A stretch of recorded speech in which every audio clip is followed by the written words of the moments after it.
اعوذ باللہ من الشیطان الرجیم بسم اللہ الرحمن الرحیم۔ قبر کیا سلوک کرتی ہے؟ حضرت عمر بن عبدالعزیز رحمۃ اللہ علیہ ایک مرتبہ جنازہ پڑھنے گئے۔ اب ذرا غور کیجئے گا کیونکہ یہ عاجز جو نقطہ آپ کے ذہن میں بٹھانا چاہتا ہے وہ فوراً آپ کے ذہن میں آ جائے گا۔ جنازہ پڑھنے کے بعد قبرستان میں ایک قبر کے پاس کھڑے ہو کر انہوں نے رونا شروع کر دیا۔ لوگوں نے پوچھا، حضرت آپ اس جنازے کے سرپرست تھے، آپ پیچھے کیوں کھڑے ہو گئے؟ فرمانے لگے کہ مجھے اس قبر میں سے ایسے آواز محسوس ہوئی جیسے یہ میرے ساتھ ہم کلامی کر رہی ہے۔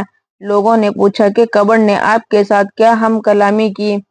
فرمایا کہ قبر نے مجھ سے یہ ہم کلامی کی کہ اے عمر بن عبدالعزیز، تو مجھ سے یہ کیوں نہیں پوچھتا کہ جو بندہ میرے اندر آتا ہے تو میں اس کے ساتھ کیا سلوک کرتی ہوں؟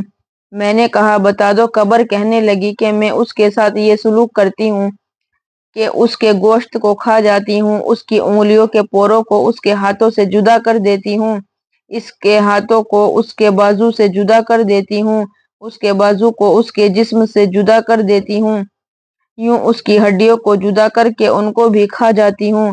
حضرت عمر بن عبدالعزیز فرمانے لگے کہ جب قبر نے یہ بات کہی تو مجھے رونا آ گیا۔ یہ واقعہ اس عاجز نے ایک مرتبہ ایک ملک میں سنایا۔ اس محفل میں P H D doctor, M B B S doctor اور سائنسدان قسم کے لوگ بلائے گئے تھے۔ محفل کے اختتام پر ایک سائنسدان صاحب میرے پاس آئے اور کہنے لگے، حضرت کیا آپ نے یہ واقعہ کسی کتاب میں پڑھا؟ میں نے کہا جی ہاں، حضرت عمر بن عبدالعزیز رحمۃ اللہ علیہ کا یہ واقعہ شیخ الحدیث حضرت مولانا نازکیہ نے فضائل صدقات میں بھی نقل فرمایا ہے۔ جب ایسے مستند بزرگ کوئی واقعہ نقل کریں وہ صحیح ہوتا ہے۔ وہ کہنے لگے، حضرت کیا آپ یہ سب کچھ اپنی آنکھوں سے دیکھنا چاہیں گے؟ میں نے کہا بھائی آپ کیا مطلب؟ وہ کہنے لگے، حضرت یہ چیز یہاں ایک جگہ آنکھوں سے دیکھی جا سکتی ہے۔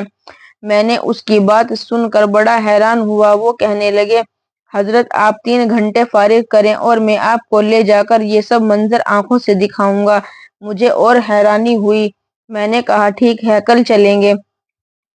اگلے دن وہ ڈاکٹر صاحب وقت پر ہی آ گئے اور ہمیں ایک میوزیم عجائب گھر میں لے گئے۔ اس عجائب گھر میں اندر ان کافروں نے حنوط شدہ لاشیں رکھی ہوئی تھی۔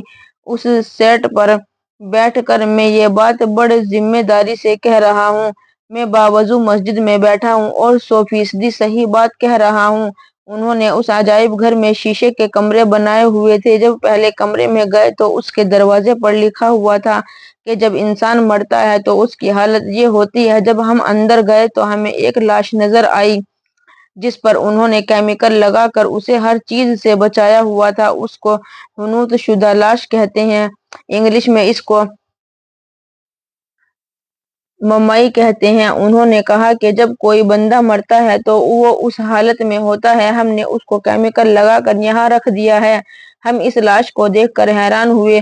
پھر وہ دوسرے کمرے میں لے کر گیا۔ وہاں ایک پلیٹ پر رکھا ہوا تھا کہ ایک آدمی مرا۔ ہم نے اسے قبر میں ڈالا اور چند دنوں کے بعد ہم نے قبر کو کھولا اور جس حالت میں اس کی لاش کو پایا ہم نے اسی حالت میں اس پر کیمیکل چھڑک کر یہاں رکھ دیا۔ ہم نے جب اس بندے کو دیکھا تو اس کا باقی سارا جسم ٹھیک تھا مگر اس کی دونوں آنکھوں کے ڈھیلے ڈھلک کر اس کے رخساروں پر آ چکے تھے اور ان میں کیڑے پڑ چکے تھے۔ معلوم ہوا کہ قبر کے اندر بندے کے جسم میں جو سب سے پہلی تبدیلی آتی ہے وہ یہ ہے کہ آنکھوں کے ڈھیلے ڈھلک کر رخساروں پر آ جاتے ہیں اور ان میں کیڑے پڑ جاتے ہیں۔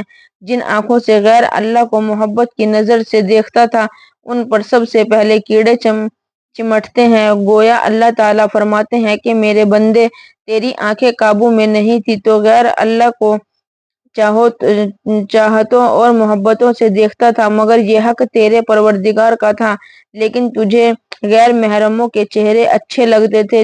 تو جو آنکھیں غیر محرم کو محبت کی نظر سے دیکھتا کے ساتھ دیکھتی پھرتی ہے، قبر میں سب سے پہلے انہی آنکھوں کو کیڑے کھائیں گے۔ اس کے بعد ہم تیسرے کمرے میں گئے۔ اس کمرے میں پڑی ہوئی لاش کی